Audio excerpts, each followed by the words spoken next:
and brain signs. And so they can be things like inability to swallow, that classic picture of, half of the tongue is going to be atrophied and the other half is going to be normal. Some of them it's going to be a loss of facial sensation. This horse is, I know it's a little bit hard to tell from one still, but this was a quarter horse gelding who, if you look at this side of his masseter, he has no masseter, versus the other side of his cheek was totally normal.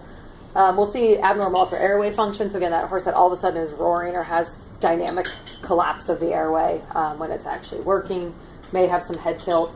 Occasionally we will see things like blindness, seizure, or marked behavior change. So again, it's where it's hard. It legitimately can do anything that it wants. Another side note. I don't actually have in here anything about equine herpes, but I know pretty much like who here is on the EDCC. Like every day you're getting an email about another EHM case. And it is hard because some of those can be pretty easy, especially if you miss the fever, to mix up with any of these clinical signs.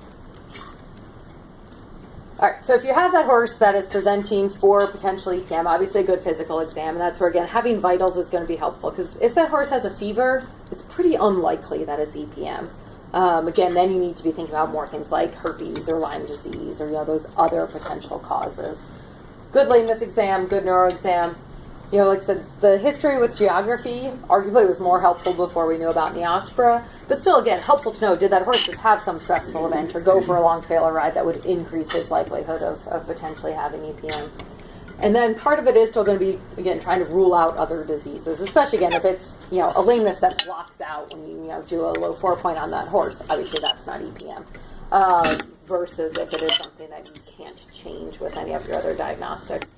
Again, especially for those of you doing race horses or younger horses, obviously wobblers is going to be a big rule out for a lot of these horses. And so getting good neck films may be a part of your workup.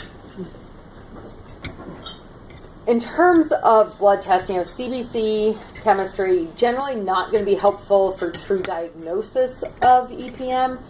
Arguably not a bad thing to do in terms of A, ruling out other disease, and B, again, if we're looking for why that horse's immune system might not be able to fight off EPM, it may be helpful from that standpoint.